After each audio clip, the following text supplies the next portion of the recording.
Oh no, I gave my heart away. Went a bit too far, so wrong. Oh no, open up my soul, but babe, how could I know you're cold? Shame on you, should have seen what you were like, dangerously nice. You got me all lost, so blinded. You got me all lost, listen to my heart. I gotta be lost, surviving. Now you're all gone, gone, gone, my friend. Oh Lord, I guess you fooled me once, but I ain't falling twice. All lies. Oh Lord, I ain't gonna run. My rise has just begun. I'll shine. Shame on you, should have seen what you were like, dangerously nice. You got me all lost, so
Hello, folks. Kenn Rashad, HBCU Sports Live with another edition. Go ahead and take time to recap the events from this past weekend. I am joined by the crew, minus one. Kendrick Marshall was too busy to mess with us today. He had more important things to do, according to him. But I am joined by contributors Chris Stevens and Jarrett Hoffman. Gentlemen, as is always the case, and I've said this before in starting a number of previous shows, but this past weekend was truly not crazy, a crazy weekend, but one that was filled with talking points. And I guess we can start with North Carolina Central and their win over Elon. And when you put in consideration the body of work that they've done so far in non-conference play, it does beg one to ask the question, is North Carolina Central among the best in the FCS? Chris Stevens, your thoughts? Well, right now they're ranked number 9, just behind University of Delaware, who's number 8, and they'll play North Carolina A&T this week. So maybe the Aggies could help the Eagles if they reluctantly move up in the rankings. But as of right now, I don't see any reason why Central couldn't be among the top 5 or 10 where they are right now in the country. They've got Davius Richard, who should be on the short list for Walter Payton Award winners. His running mate Mookie Collier in the backfield. They have a very tough defense. And the last 2 weeks, they haven't beaten any. They haven't just beaten just any old body. They've beaten. They came back and beat Campbell after being down by 3 touchdowns. They trailed 10-0 to Elon. Ended up winning that game 34-23. And Elon is another coastal contender. So right now, Central to me feels like not. I mean, obviously the best team in Black college football for my money, but as far as all of FCS, they definitely passed the muster. Jared Hoffman, your thoughts? Well, I mean, they're putting together a tremendous season so far. I mean, they are in the top 10 in the FCS rankings for the first time in school history. They were top 10 when they were in Division Two, but, you know, since they've been back in the MEAC and the FCS ranks, this is the first time they've ever been in the top 10. And the proof is in the pudding. And the this offense is looking as dominant as an offense that we've seen since, well, last year with Jackson State, but still dominant nonetheless. With Davius Richard leading the MEAC with 10 rushing touchdowns, and then you got behind him Mookie Collier, and you got Devin Smith in a receiving game. Is just so many weapons that they can throw at you, so many guys that can make big plays, but it all starts with that man under center, and I'm with you, Chris, on he should be in that Walter Payton Award uh, among that pool, and might be a lead candidate for the Deacon Jones Trophy. So is this the best team among? Is this team among the best teams in the FCS? I mean, absolutely. I think that if it weren't for the Celebration Bowl, this could be a team that could go to the FCS playoffs and potentially win a game. So absolutely, this team is among the best in the FCS. Trey Oliver made some interesting comments during Monday's MEAC press conference. And Chris, you wrote the story on why Trey Oliver indicated why he would rather North Carolina Central be 0-5 heading into MEAC play. What was his explanation for making that comment? Well, Coach Oliver said basically that the conference championship is the thing for this school. So for them to go 5-1 against, well, they still played A&T is not in the MEAC anymore, but that's still a rivalry game they wanted to win. Beating Coastal, excuse me. I keep saying Colonial. It's Coastal Athletic Association now. Beating two coastal teams is good for them, but they want to clearly defend this MEAC championship and the Celebration Bowl championship, and they have a very good chance to do so. So I guess Coach Oliver just wants to keep his guys hungry, humble, and ready for the task at hand because as strange as it is to say, the MEAC is not a gimme at this point. I mean, Howard has played well. Morgan State Yeah. probably should be 4-1. South Carolina State, you can't look past them. The only school you probably could look past is, well, the Delaware State Hornets. But besides the point. That's besides the point. Central is going to be. There's still some landmines in that path to Atlanta. So I guess Coach Oliver just wants his guys to be focused on the task at hand. Yeah, and we during our pre-show meeting, you indicated that even Buddy Pugh has some interesting comments to say about this North Carolina Central team. Yeah, when Coach Pugh mentioned that he was preparing for Tennessee Tech this week, he was ready to get into MEAC play because he felt like out of all the years that he's coached, and remember, this is a man who not only has been South Carolina State's head coach since 2002, but he was an assistant under Willie Jeffries and Bill Davis as well. So he's talking about this is one of the best. This Central team is one of the best that he's ever seen in a MEAC terms of MEAC. So if and we all know Coach Pugh is a genuine gentleman. Like there's no filter. I mean, there's no smoke and mirrors with this gentleman. So if he's saying that Central is that good, then we definitely should take him at his word that this Central team is probably going to be the team to beat this season.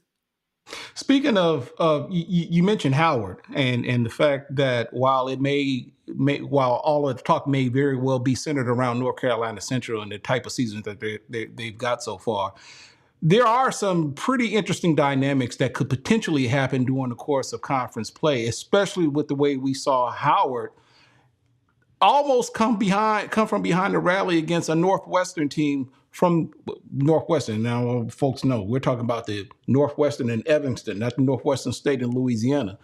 Power 5 Northwestern coming up short by 3 points in a 23-20 loss to Northwestern. Did any of you gentlemen get a chance to see that game by chance? Or parts of it? No. Yeah, it was one of those games where I started, and I'll be honest with you, I kind of turned because there were other games going on at the time, and then all of a sudden I look at my phone and I'm kind of looking at updates on scores, and it shows that 23-20 was the final score. So it goes to show that they never did count themselves out, and I guess potentially just didn't have enough time to make a comeback. But Chris, there's certainly a lot to be said for what we could possibly see during the conference play in the MEAC when you put in consideration what Howard has done and the talk that's been surrounded by that, the rings that they got from last season. It's going to be an interesting dynamic for sure. Any closing thoughts on the MEAC and what we could possibly expect as they go into conference play? To me, I just feel like it's North Carolina Central or anything else will be a shock. And this isn't to take anything from what Larry Scott has done with Howard, because they have been in just about every single game they played in this year, with the exception of Yale. But other than that, they played extremely well all season long. And just if you take away the Hampton game, and I laugh at the Hampton game secretly because I'll never forget when we did the recap to that, and Jarrett Hoffman, who had the pleasure of covering that game, reminded us of the brain cramps that the Howard football team had at Audi Field that day. You take that out, we're talking about a team that's probably should be 4-2, maybe even 5-1, and they would be among the contenders. But at the same time, they have to prove it on the field, and they have North Carolina Central coming up in the next couple of weeks. So this is going to be their chance to prove that what Coach Oliver said about their rings was not exactly true. We're gonna go ahead and we're gonna talk more Division I football, and we're gonna talk about the SWAC later. But I do want to transition and talk about the CIAA, in which there appears to be an interesting dynamic brewing, especially in the CIAA South. Jarrett, your thoughts about what we witnessed this past weekend and what we could possibly go experience going into this upcoming week? Well, I think the CIAA South is unlike the CIAA North. There is no clear number one. Fayetteville State is currently unbeaten in conference play, but we've seen them be tested. They beat St. Aug by the skin of their teeth by 7-0. Livingstone is starting to put it together. As we talked about, they beat Bowie State, and they just this weekend beat Winston-Salem State. You know what I mean? Shaw proved me wrong, but kind of didn't, that they were but I did say that Shaw was going to be a gatekeeper to Johnson C. Smith, and lo and behold, Shaw beat Johnson C. Smith. So that makes me question: is Johnson C. Smith ready to go up against Fayetteville State? Because they are still Johnson C. Smith is still in that Southern race. If they beat Fayetteville State, that could put them in the championship game. So I don't think there's a clear number one. I can't clearly say that Fayetteville State will beat Johnson C. Smith, because even with that loss, Johnson C. Smith defense is still very good. So there is no clear number one. There is a clear number one in the North, but there is no clear number one in the South. Chris Stevens. Yeah, pretty much what Jarrett said. I find it interesting that the South has become sort of like this melting pot of shenanigans. I mean, we're talking about Livingstone, who hasn't been good in a long time, and their last two wins have been of the history-making variety. Their first win, they hadn't beat Bowie State in a decade, and last week at Bowman Gray, of all places, they beat Winston-Salem State there for the first time since 1998, when William Jefferson Clinton was the president of these United States.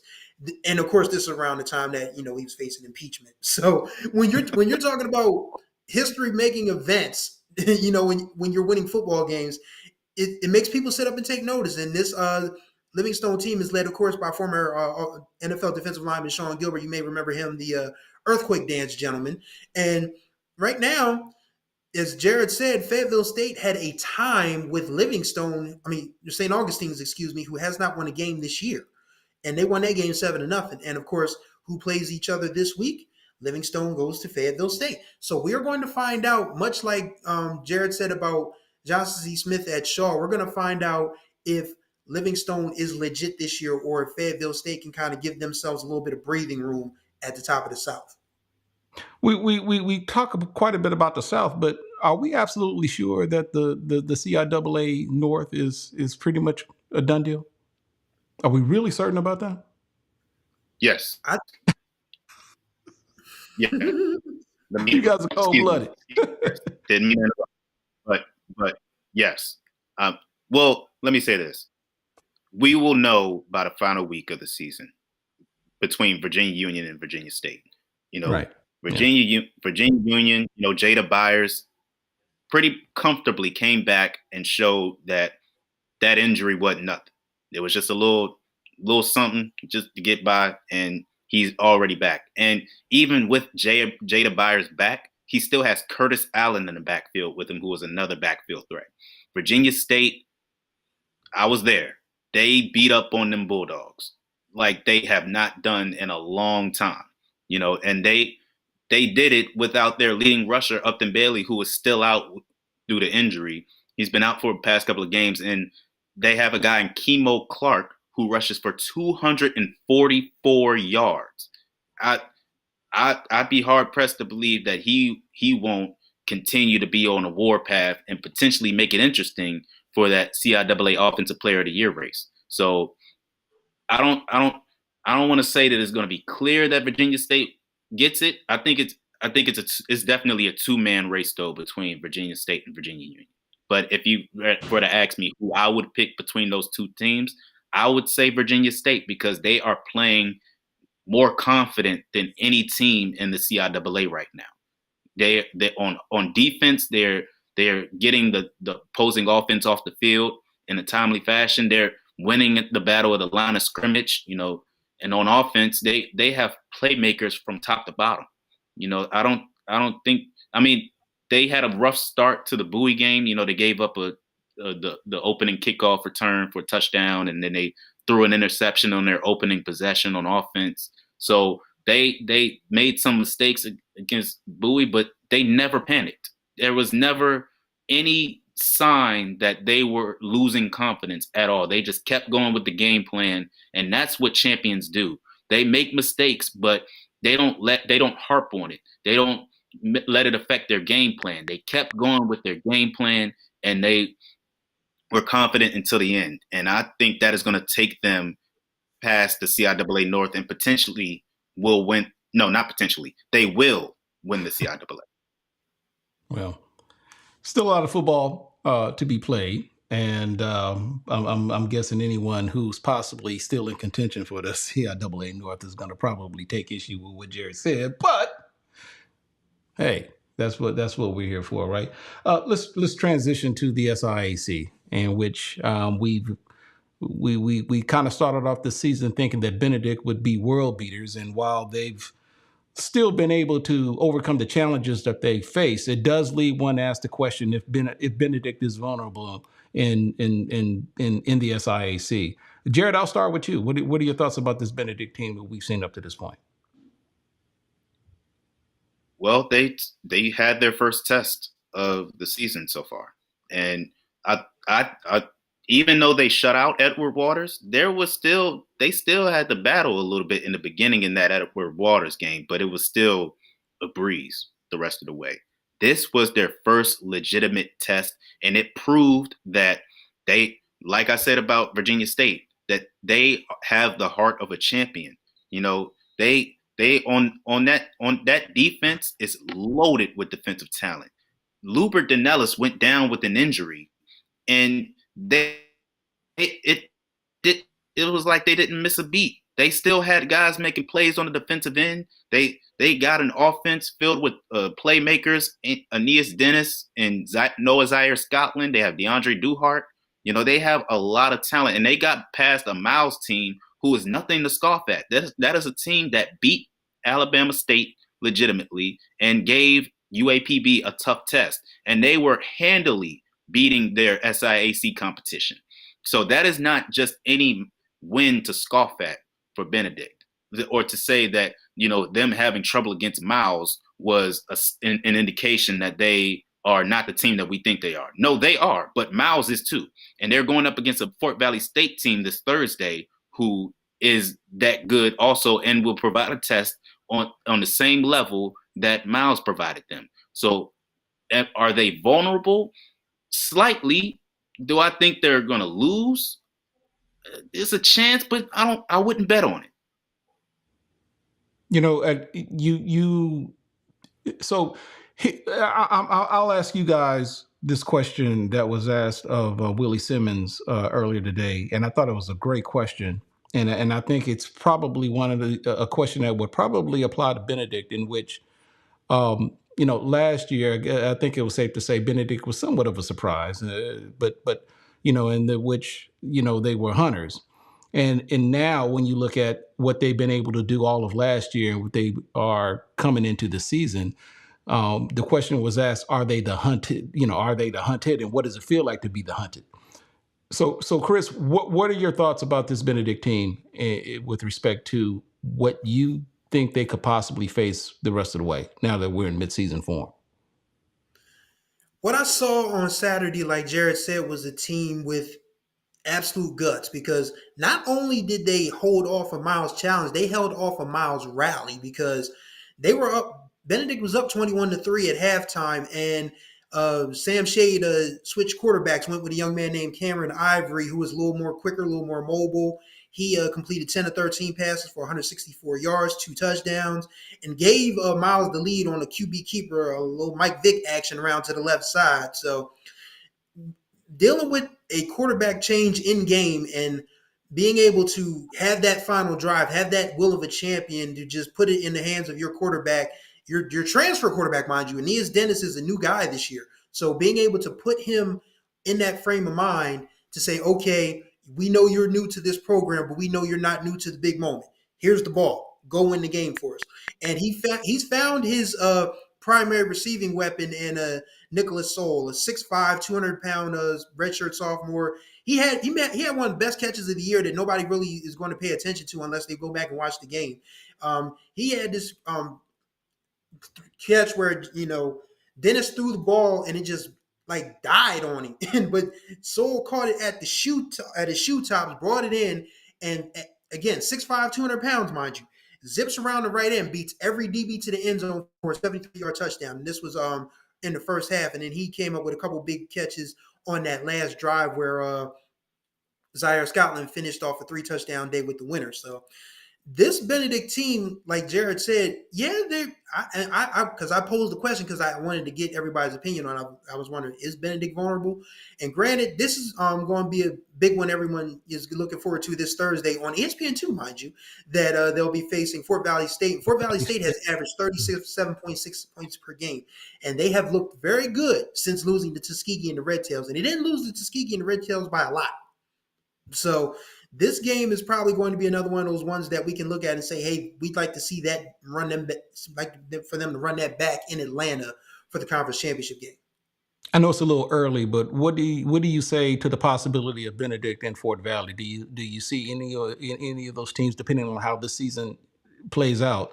Do you see any of those teams possibly making a run in the playoffs? It really depends because once again, the Division II format is a little different than FCS because they have super regions. Or the region? Yeah. They're going to be in regions with teams like Valdosta State and West Florida and West Alabama and Wingate, schools that have like built up cachet to be highly, thought of in those, in those selection meetings. So it's going to be interesting to see how many SIAC teams get in if there's more than one. There should be three, honestly, because if you had to make me pick, it's obviously going to be Benedict.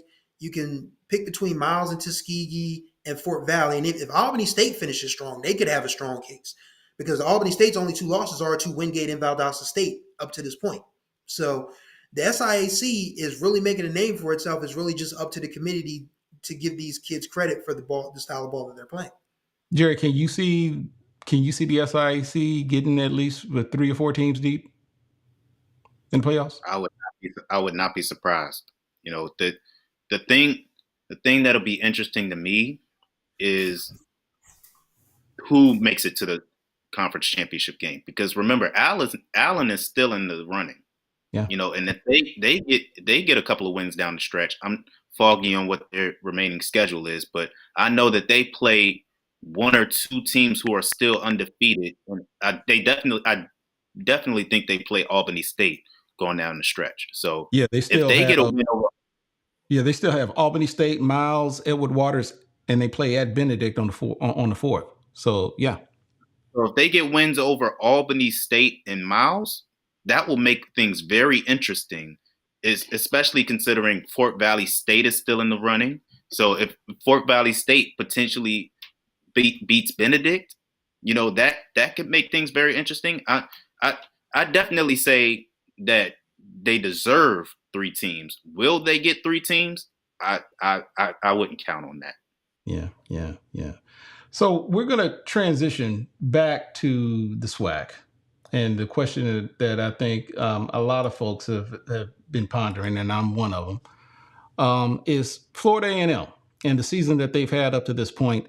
This has been a team that, unfortunately, the last 2 years almost kind of like had almost like a season-defining game when they played against Jackson State in the 2 years that they lost back-to-back years, and for whatever reason, just tried to play catch-up. But obviously, that one SWAC loss put them behind the 8 ball the entire season, to the extent that trying to hope for a Jackson State loss and or even 2 just to one up them and for them to win out the way they did. They're finally in a position now to where payback was son of a gun. Earlier this year they blow out Jackson State, and they've pretty much gone the entire SWAC season unscathed, which again, someone has to ask, can anyone challenge Florida A&M? What do you guys think about FAMU and the season that they're having and the outlook the rest of the way with respect to possibly representing the SWAC East in the SWAC championship game? I'll start with you, Jared. Well, looking at Florida A&M's remaining schedule, I think there are 2 teams that can potentially provide a challenge for them. One is Prairie View A&M. I think Prairie View A&M's offense is lethal. Trayvon Connolly, Brian Jenkins Jr., they got Caleb Johnson in the backfield. They got Ahmad Antoine. They have a lot of weapons on offense, and I think that they will give Florida A&M a big test. The second team is Florida A&M. Florida A&M is going to be Florida A&M's biggest challenge because Florida A&M has almost beaten Florida A&M 3 times, at least 3 times. They allowed Jackson State to start to come back when they were looking as dominant as ever through 3 quarters. You know, Alabama State gave them a test with forcing multiple turnovers in that game, and Southern, and I'm pretty sure we're going to talk about that game soon. And Southern gave them a challenge, but Southern down the stretch beat themselves. So it was really a challenge of Florida A&M against Florida A&M and Southern against Southern in that game, and Florida A&M just found a way to not beat themselves like Southern did. So as long as Florida A&M doesn't beat themselves and they get past Prairie View A&M, I think that they get to the SWAC championship game. But Florida A&M has to stop with these self-inflicted wounds, because that's not going to fly against North Carolina Central if they're able to make it to the Celebration Bowl. Chris Stevens, Willie Simmons was on record saying that Jeremy Musa is going to be his man no matter what, until I guess something else comes up that will make him change his mind. Musa didn't necessarily have the best performance Saturday against Southern, and yet due to all of the other pieces that FAMU has, they were able to pull it through. Now, you can say a lot of that may be due to what Southern did. I mean, there's a lot to debate there. But what are your thoughts about this FAMU team and the possibility of them winning it out to win the division, SWAC East division? Like Jarrett said, they are going to be their biggest competition right now. I watched the game Saturday against Southern, and that game was literally the Simpsons meme where Sideshow Bob keeps stepping on the rakes and banging himself in the face. Both teams did that multiple times. And we'll talk about Eric Dooley's decisions at Southern in a minute.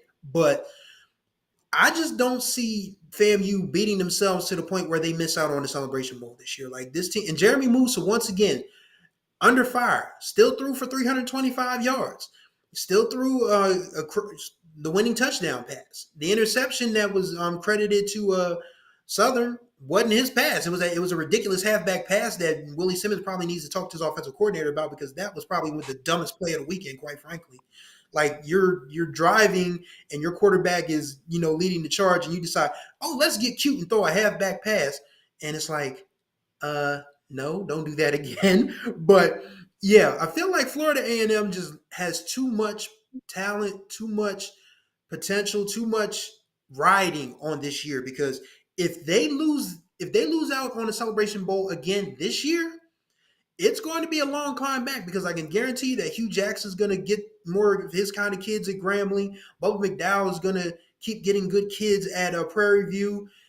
T.C. Taylor is going to reload at Jackson State. So this is Florida A&M's, one shot, in the next few years to win this whole SWAC thing and then represent in the Celebration Bowl. So that they have that going for them. If that's not enough to motivate them to stop, banging themselves in the face with that rate, then I don't know what will be.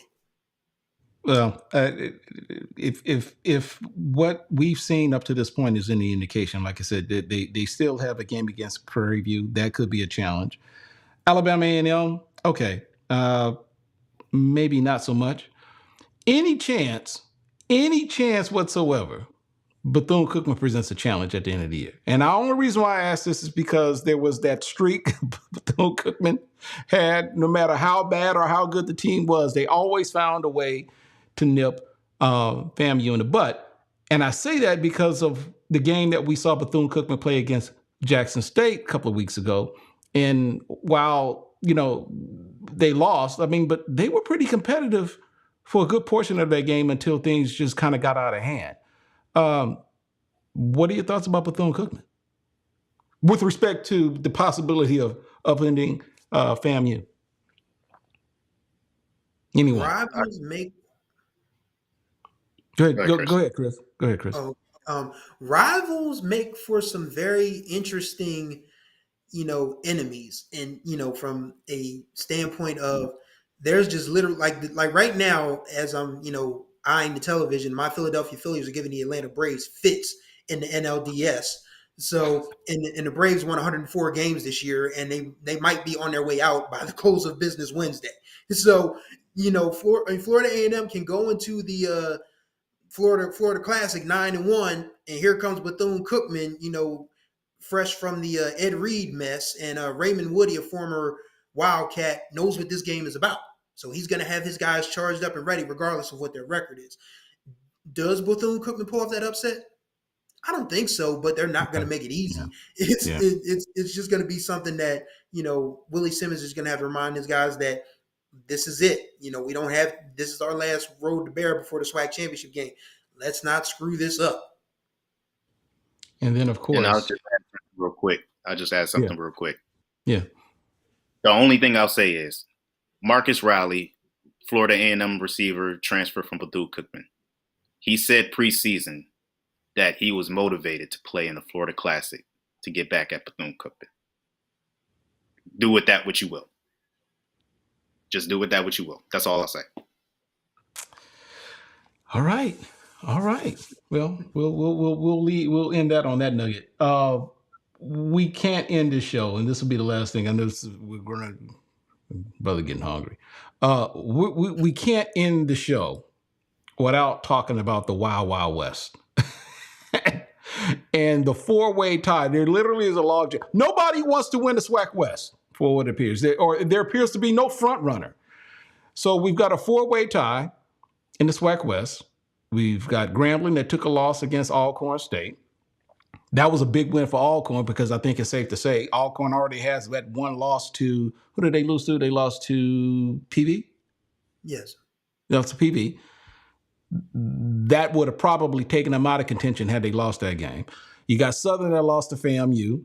And then you also have, who am I missing? Prairie View, Southern, Grambling, and Alcorn. So those are your four teams there in the SWAC West. What are we to make of this? And what, I mean, do you guys see a possible, I guess, who do you see coming out winning the West? I'll start with you, Chris. I'm gonna give Kenn Rashad palpitations here, but I feel like the Bayou Classic is going to be the one that settles this whole thing. Like, it's fate, it's destiny at this point. Like, yes, Grambling had a tough loss, and yes, Eric Dooley is under fire for some questionable play calling, but I still feel like Grambling and Southern are the two best teams in the SWAC West. Prairie View has the offense, but their defense is going out to lunch at some points. Alcorn still is trying to find, some sort of, consistency. And I just see that in the Chris Stevens crystal ball, it's on NBC. It's the Saturday after Thanksgiving. It's Grambling State. It's Southern A&M University of Baton Rouge, and the winner of that game will play FAMU for the SWAC championship. That's the way I see it shaking out. Who wins that game? I still can't say, but I feel like it's going to come down to the Bayou Classic. I really do. Jarrett?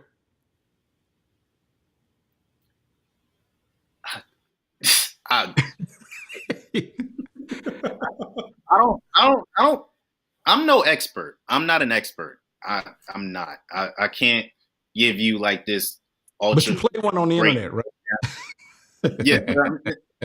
I don't know what to think. I don't know it's like these guys are walking to a door and they're all standing at the door trying to get in at the same time. Like, it's like it's like nobody wants to take that step forward. It's like they're all just standing at this door waiting for somebody else to cross it. You know what I mean? Like, and all these teams have tremendous talent. Miles Crawley for Grambling State is having the season of his life, potentially a SWAC Offensive Player of the Year candidate outside of Jeremy Musa.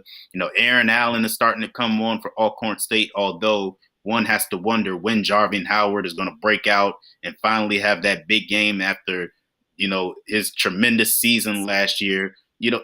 I just saw a stat where I think it was against UAPB. He had 299 yards or something like that. This season alone, he hasn't even equaled that. Through 6 games, he has not equaled that number. He is at, I think, 274 yards. So I'm waiting for him to have that big game, because if he was on like he was last year, I would say Alcorn easy. But because he has not had that big performance, it's making me reserve, well, is he waiting for it down the stretch, but I need him to have that now so that, Alcorn can make that push, because you still have Southern, who I'm not going to get into my rant like I did in the Battle of the Real HU. I'm not going to do that, but come on, you can't. Never mind. They have Southern has a lot of playmakers, that will help them down the line. And Prairie View, I've already talked about Prairie View, all the weapons that they have on offense. It's a log jam. It's going to come down to head, competition. And as Chris said, it might come down to that Bayou Classic at the end of the season. So, I don't have an answer for you for who is the favorite right now. I really don't. Let me. Chris, I hear you, but here's why I'm a little skeptical to say that this may come down to the Bayou Classic. Southern's already got one conference loss, right? Mm-hmm. They still have to go to Alcorn State.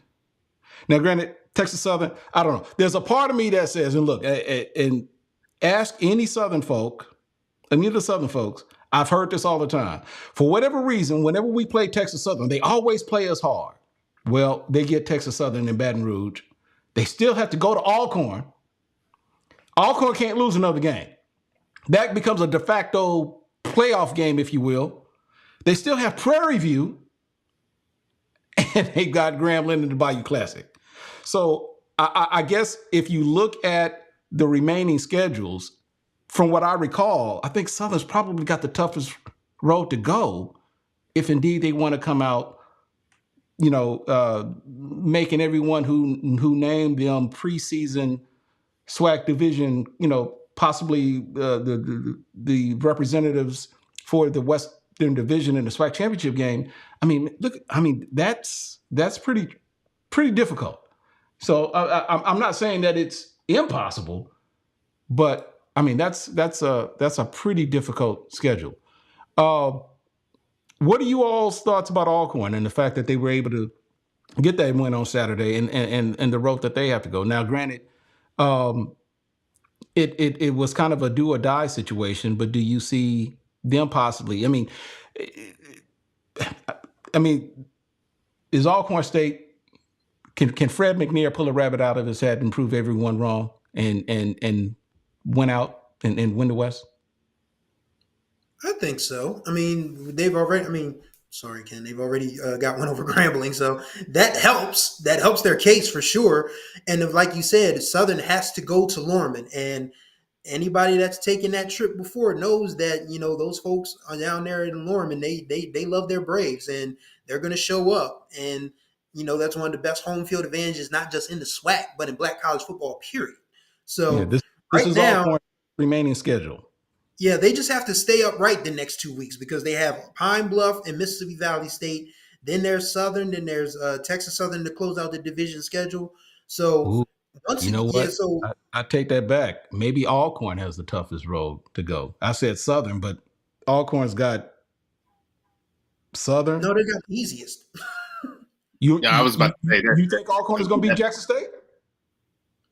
Well, it won't count towards the Western Division. I know. Unless I'm sadly mistaken. Yeah, it will count. That's a conference game. Oh, okay. Yeah. All right. Yep. Okay. Yeah. Okay. I would definitely say that they have the easier road, because I feel like although UAPB is playing well and playing inspired, I think that's a win for them. They beat Mississippi Valley State. Southern is a tough test. But they're on their home field, and I don't see them losing on their home field. Unless Andrew Body magically heals himself and is able to play in that game, I don't see Texas Southern beating them.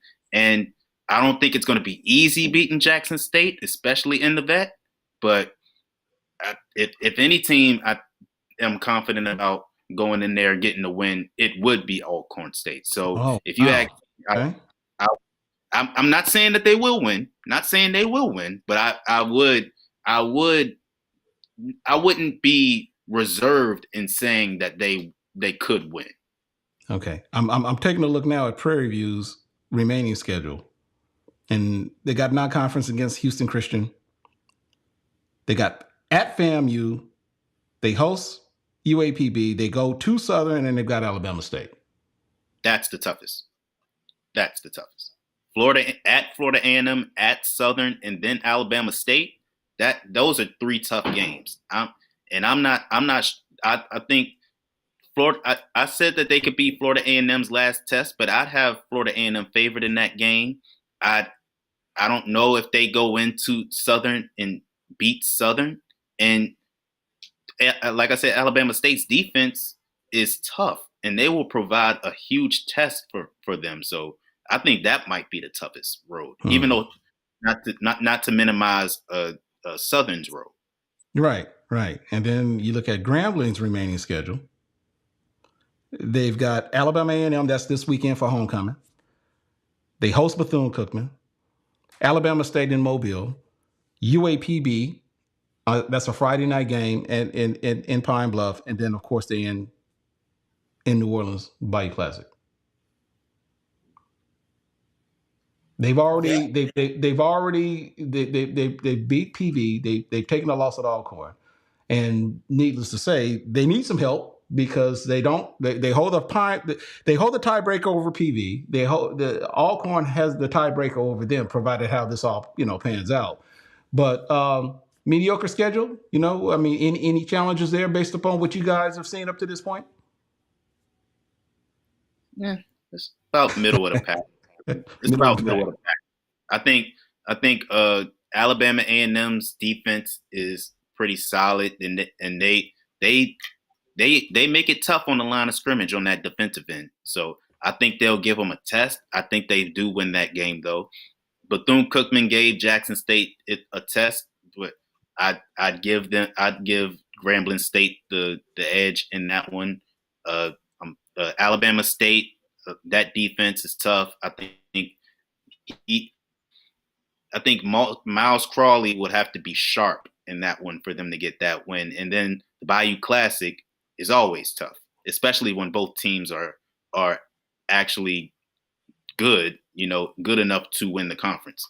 So I think that's about middle of the pack. I'd say Prairie View probably has the toughest test, and I believe it was Alcorn that I believe might have the easier road to the SWAC West title. So it sounds like while they may not necessarily have a chance of winning the SWAC East, Alabama State could possibly play the role of spoiler for a lot of those games that they've got left on their schedule. You say what you will about what they've done on offense, but they're still pretty stout on defense. And there's nothing about them, despite what they've done up to this point, that indicates that they're just a pushover. So I think there's some compelling points to make on that. Some final thoughts on the SWAC East, and anything else you guys think we need to point out before we end the show. Chris? I think really just going to what we did when we started this beginning of the season. Go see these kids play. Like we can talk. I mean the stuff about what's going on with black colleges being underfunded and different things of that nature. I just want people to understand that people have to go. There needs to be a market for our schools, unfortunately, to be seen and heard, and just go see these kids play. It doesn't matter if you're a SWAC person in the MEAC territory or a MEAC person in CIAA territory. Let's support these young men on the field, the cheerleaders in the bandstands. Black college sports. We've seen tragedy happen the last couple of weeks. Morgan State, of course, had 4 people shot during homecoming. They lost their homecoming. Sadly, Bowie State, after opening their doors to Morgan State, they had 2 kids shot over the weekend. Yeah. There's something about us needing to pull together and unify more now than ever before as Black college alumni, stakeholders, community, and football is where we do it in the fall. So just from that standpoint, just support these kids, support your university, support your local HBCUs, and let's build it up. Let's build these bonds and let's make our schools the best they can be. Jarrett Hoffman, any closing thoughts? I'm going to try to make this brief because I really don't want to get upset on camera. But get upset, brother. Why? Why colleges? Why schools? Why? Why in these places where these kids are just trying to get an education, trying to have a good time, trying to better themselves as human beings? Why do these places, why does any place in general have to endure gun violence? Let alone these institutions where these kids are just trying to get a better education and trying to be better people. Why? Why? I don't care what kind of institution we're talking about. I don't care if we're talking about colleges. I don't care if we're talking about high schools, middle schools, elementary schools. I don't care if we're talking about black people, white people, Hispanics. Leave race out of it. Leave gender out of it. We have to allow these kids to better themselves as human beings. And these people who are carrying these guns irresponsibly are not helping. We need to be better for ourselves, for the people around us. We are hurting ourselves. We are hurting our own communities. And at some point we gotta start getting tired of it, because clearly we're not, because it keeps happening. So we have to do better. Like Chris said, support. When you see something happening in your community, positive, support it. You support it with your time. You don't have to always support it monetarily. Support it with your time. Share it on your timelines. Share it with the people around you.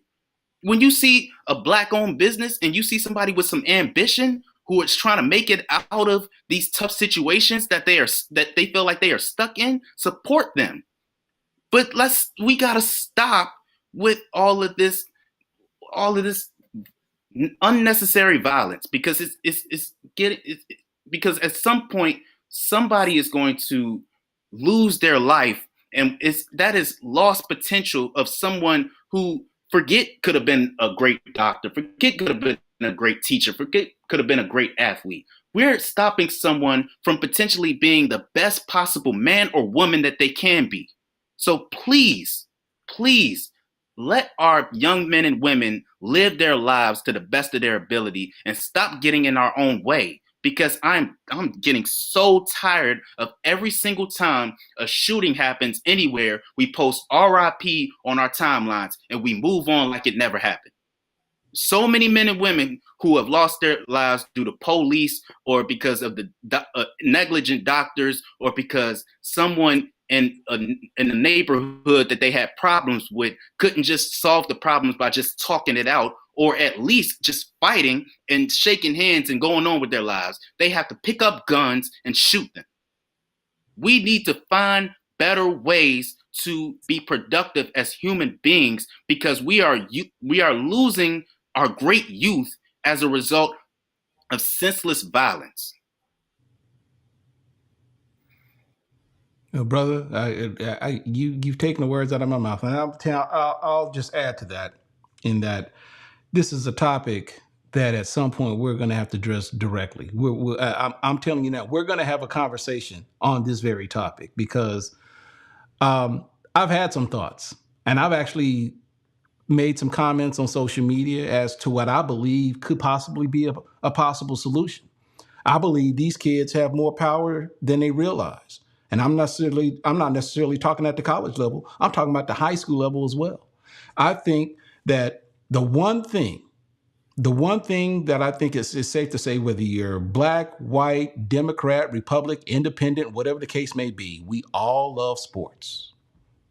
We all love, whether it be, and I'll take this step further. We pretty much, especially we all love football.